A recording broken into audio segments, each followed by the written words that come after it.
কালো ষাঁড় কেমন লাগছে? পাবলিকের মার আর কেওড়া তলার পার কেমন লাগছে? হ্যাঁ, ভালো লাগছে। এবার বুঝতে পেরেছিস জনতার জোর কিরকম? এমনি কি আর যারা মন্ত্রী তারা কি আর জনতার পায়ে এমনি পড়তে আসে রে? এই জন্যই পড়তে আসে, বুঝেছিস? যাতে তারা কুর্সিতে বসতে পারে। আর তোকেও ঠিক যেরকম তুলেছে তেমন পটাক করে পটিয়ে দিল।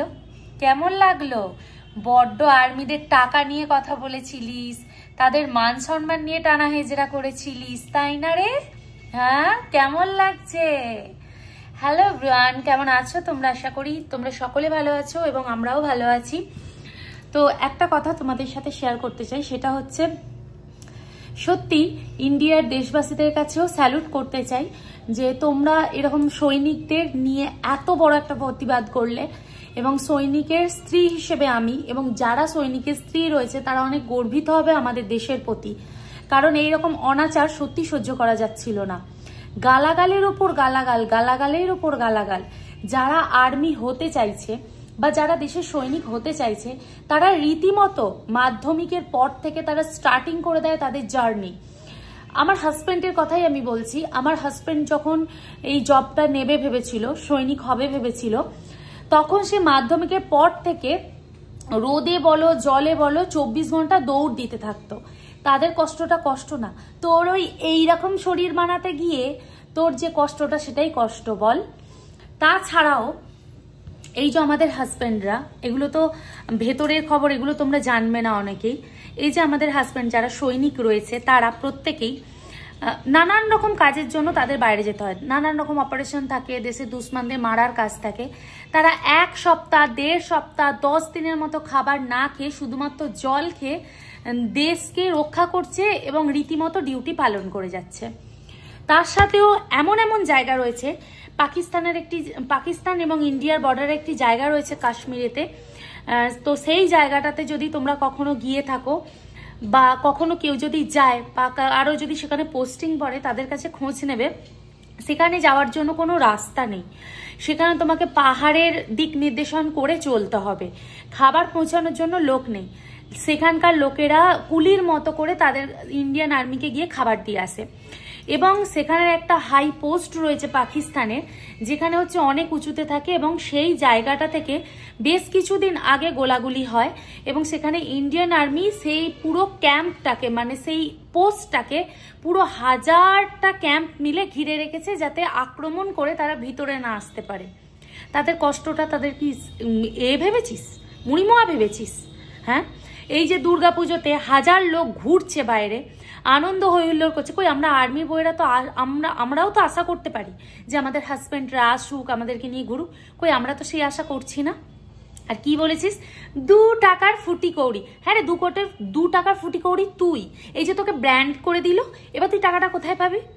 আর্মিরা তো তোকে সরকারি চাকরি করে দুটো 60,000 টাকাই পাক, 50,000 টাকাই পাক, 70,000ই পাক আর 80,000ই পাক, তারা তাদের ফ্যামিলি চালাতে পারছে। তুই কি করে ফ্যামিলি চালাবি?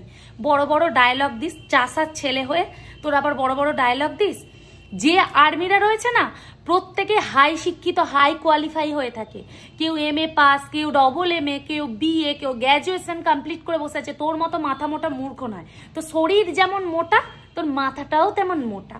সেই জন্য তুই দেশের আর্মিদেরকে নিয়ে যাতা করে বলতে থাকিস, বুঝেছিস? হ্যাঁ, বলবিই তো, কারণ তাদেরকে তো তুই খাওয়াস পড়াস, তাই না? তাদেরকে তো তুই খাওয়াস পড়াস, সেই জন্য তোরা বলিস তাদেরকে উল্টো পাল্টা নিয়ে কথা। গায়ে আমাদের লাগে, কারণ আমরা তাদের ওয়াইফ। তাদের খবর আমরা 24 ঘন্টা রাখছি। আমরা জানি যে তারা কোন পরিস্থিতির মধ্যে ডিউটি করছে। তুই কি করে জানবি? তুই তো বডি দেখিয়ে ভাইরাল হয়েছিস। আর 2020 সাল থেকে ফেসবুকে এসে ন্যাকামো করতে শিখে গেছিস। তোর বউটিকে বেশি ফটর ফটর করতে মানা করবি, বুঝেছিস তো?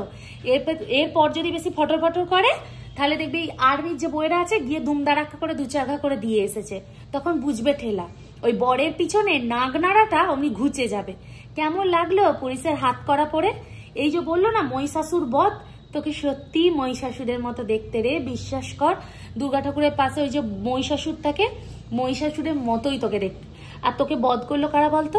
ইন্ডিয়ান আর্মিদের ওয়াইফরা, দেশের সৈনিকদের ওয়াইফরা তোকে বধ করলো। তারা এক একজন মা দুর্গা হয়ে বধ করলো। এই আমরা বধ করলাম, আমরা, বুঝেছিস? কথা বলবার আগে 14 বার ভেবে বলবি। ভাইরাল হওয়ার তোর এত নেশা উঠেছিল যে সেই নেশাতে তুই আর্মিদেরকে পর্যন্ত ছাড়িসনি, যাদের প্রত্যেকটা দেশবাসীর বুকের ভেতর ছোট থেকে বুড়ো, এমনকি একটা 1 বছরের বাচ্চাও না একটা আর্মি ড্রেস পরা লোক গেলে তাকে স্যালুট করে। আর তোর মতো দামড়া ছেলে একটা বসে বসে খালি গিলিস মাছ মাংস ডিম। তোরা বুঝবি কি ইন্ডিয়ান আর্মিদের কদর কি? এই যে বসে শান্তিতে মাছ মাংস ডিমটা গিলতে পাচ্ছিস, ওদের জন্যই গিলতে পাচ্ছিস। ওরা যদি দেশের বাইরেতে গিয়ে সুন্দরভাবে না বর্ডারটাকে ভালো করে না রাখতো, তুই এতক্ষণে কোন কালে চলে যেতিস পাকিস্তান। মেরে মেরে না তো ধজিয়া উড়িয়ে দিত। বাজে ছেলে একটা। বডি বিল্ডাররা তোর জন্য 1000 বডি বিল্ডাররা বদনামিত হলো, বুঝলি? বদনামিত হলো। মোটা ষাঁড় কথাকার, মাথায় কোনো বুদ্ধি নেই। যেমন ষাঁড় তেমন ষাঁড়ের মতো বুদ্ধি হয়েছে তো। অসভ্য ছেলে একখানা।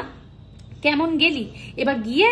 ওই যে এতে ঢুকলি না জেলেতে, সেখানে গিয়ে তোর পুলিশ দাদাদেরকে পাশে বসাবি, বসে তোর বডি দেখাবি, আর তাদের বলবি ডিম দাও, মাছ দাও, মাংস দাও, তোমাদের মাসের পুরো মাইনে মাছ মাংস ডিমটা আমি গিলি। শয়তান ছেলে কথাকার, বাজে ছেলে। গালাগাল পারিস ওদেরকে। কি ভাগ্যি ভালো তোকে আর্মিদের হাতে তুলে দেয়নি, তাহলে তোর বাবা চামড়ার এইটুখানি অংশ পর্যন্ত পেতো না। তুই যে গান্ডে পিন্ডে গিলে শরীরটা করেছিস, আর্মিরা শুধু ডাল রুটি খেয়েই না তোর থেকে দ্বিগুণ কাজ করছে। মোটা ষাঁড় কথাকার, এত বদমাস বাজে ছেলে। যদি দ্বিতীয় দিন তো শিক্ষা থাকে না, আর্মি প্রশাসন সবাইকে নিয়ে কথা বলবি তুই। তোর যদি এতই ক্ষমতা থাকতো তো সরকারি চাকরি পেয়ে দেখা না। সরকারি চাকরি পাওয়ার মুরুদ নেই, বসে বসে বডি বিল্ডার করিস আর বড় বড় ডায়লগ দিস। বাজে ছেলে কথাকার।